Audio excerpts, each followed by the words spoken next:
My name is Mara Collins, and the night my family turned me into a thief, the air in our house felt heavier than thunder. The dining room light hummed above us, flickering like it couldn't stand to watch what was coming.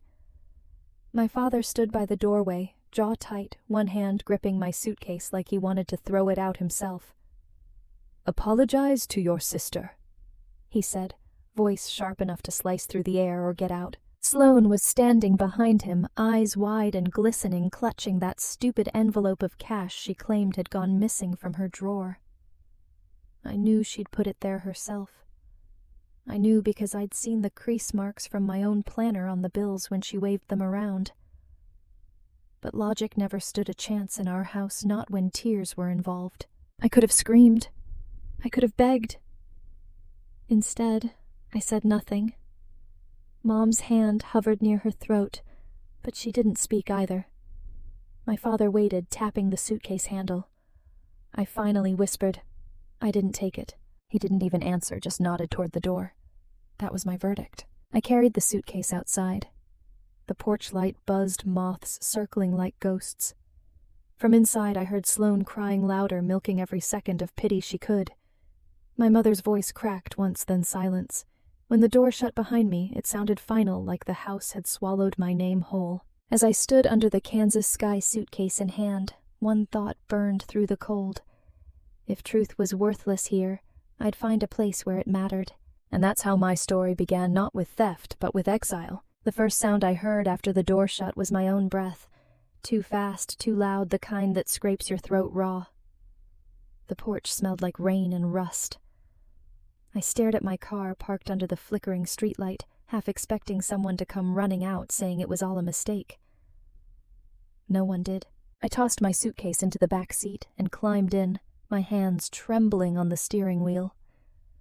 The keys jingled in the ignition, the sound sharp and hollow in the quiet street. I didn't drive right away. I just sat there watching the windows of the house I'd grown up in. One by one the lights went out. My father's shadow passed across the curtain, tall and final. Then darkness. The anger came next, not loud or messy, but clean cold. It didn't feel like fire. It felt like metal. My phone buzzed in my pocket. A new email notification glowed on the cracked screen. Subject regarding your employment offer. Blackfinch Advisors. My stomach dropped. I opened it. Dear Ms. Collins, due to an ethics concern raised in a background verification call, your employment offer will be temporarily suspended pending further review. We will contact you once this is resolved. I read the lines again, slower this time, each word like a bruise deepening. Ethics concern, background call. Someone had called them. Someone from my family. The last thing I'd done before packing was print out the offer letter, my proof that I was leaving Cedar Ridge for good. Now that piece of paper meant nothing. I leaned back against the seat, the ceiling fabric sagging above me like a sky too tired to hold itself up. Around midnight, I drove to the edge of town where the old grain silos cut dark shapes against the horizon. There was a 24-hour gas station nearby.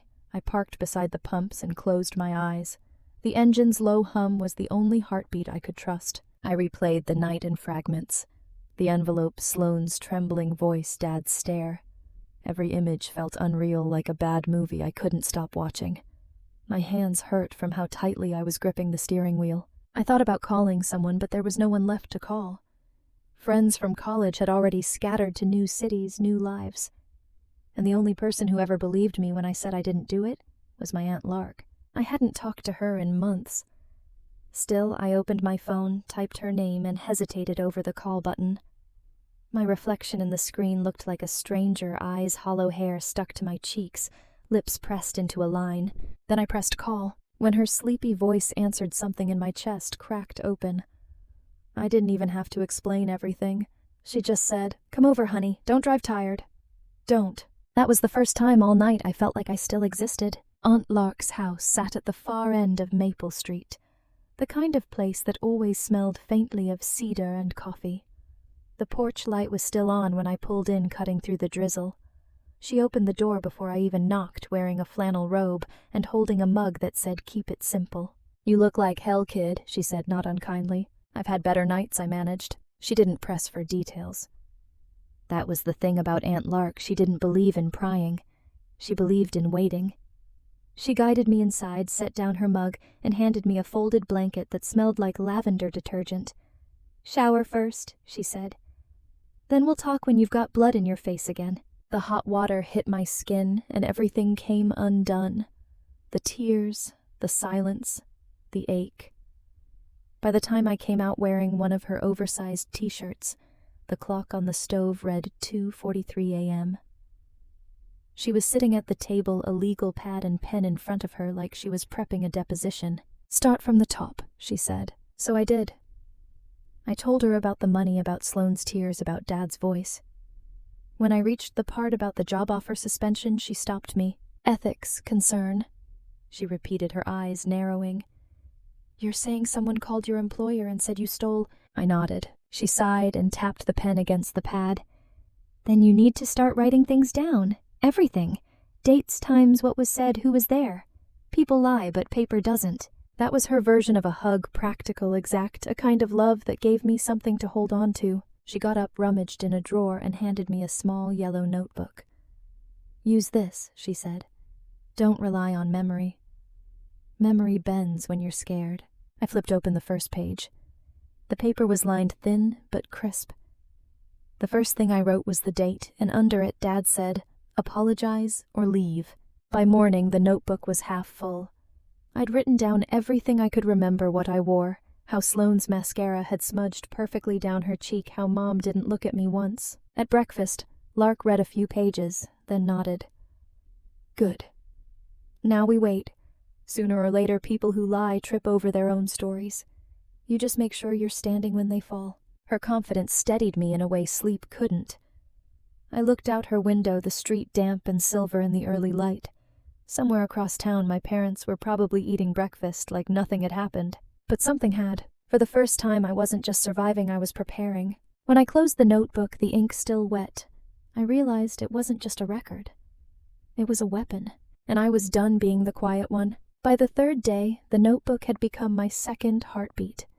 Every detail I wrote down felt like a stitch in something that had been torn too long. Aunt Lark kept her distance, letting me fill her kitchen table with notes, coffee cups, and the hum of quiet determination. I spent the mornings searching job forums, and the afternoons calling Black Finch advisors, trying to reach the HR director who'd sent the suspension email. She never picked up, but her assistant finally told me something that made my stomach drop. "The report came from a verified family contact," she said. "Someone confirmed you were under internal investigation for theft. Until that's cleared, our compliance team can't proceed." I hung up slowly, the words echoing in my head, verified family contact. There was only one person in my family who even knew where I'd applied, Sloane. That night, I drove back into town. Cedar Ridge was small enough that you could see everything in one slow loop. Main Street's diner, the high school football field, the row of tidy houses lined like soldiers. I spotted Sloane's car outside the grocery store. Her reflection flashed in the window as she laughed with two girls from church. I parked across the street and waited until they left. When she came out alone, juggling paper bags, I stepped out of the car. Her smile faltered. "Mara, who else?" I said quietly. She looked guilty for a second, then lifted her chin. "You shouldn't sneak up on people." "I'm not sneaking," I said.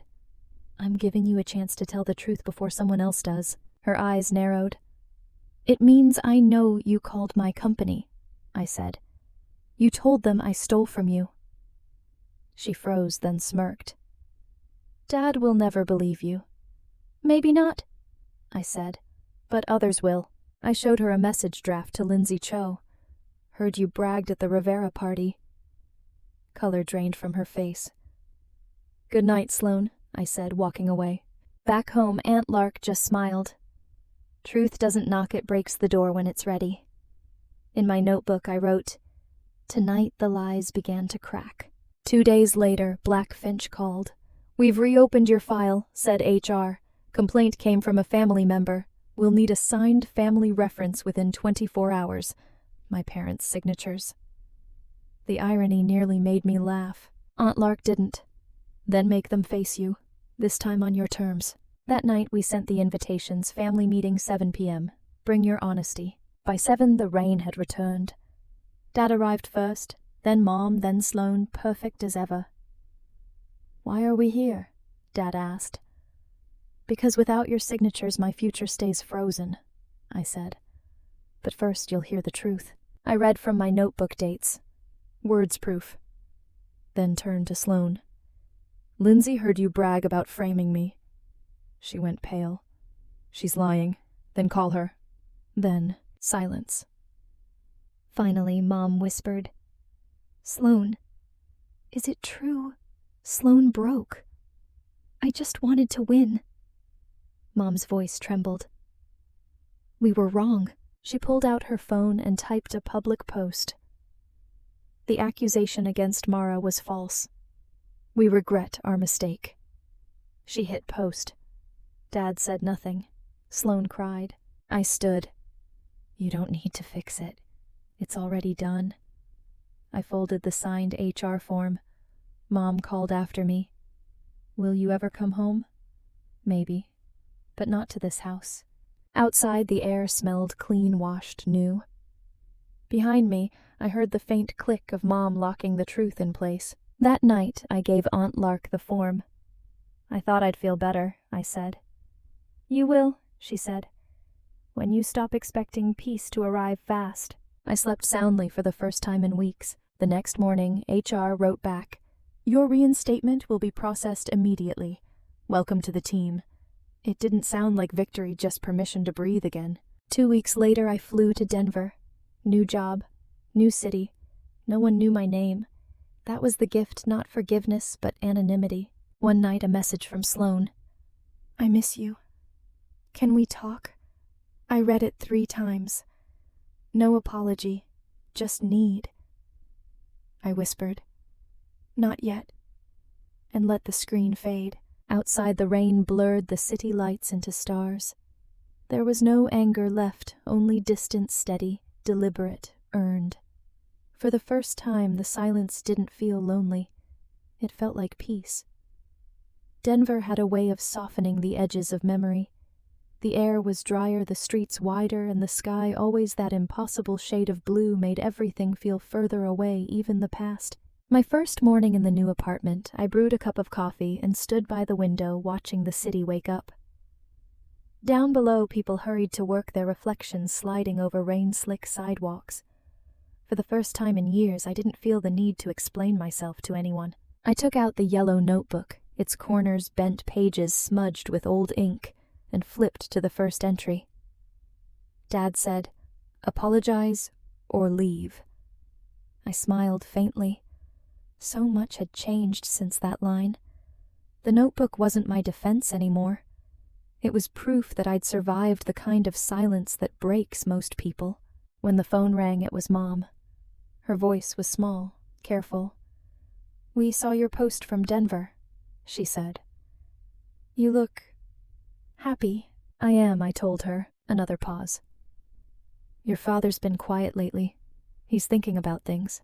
I hope he does, I said softly. Neither of us said the word forgiveness, but it sat between us like sunlight through fog, something you could feel before you could see. After the call, I tore the last page from the notebook and wrote one final line. The truth didn't just set me free. It made me new. I folded it, once slid it into my wallet, and looked out at the city again. The skyline shimmered in gold, bright and alive. Somewhere behind it, my old life was still there. Cedar Ridge, the rain, the porch light, but it no longer owned me. This time I wasn't leaving home. I was building one.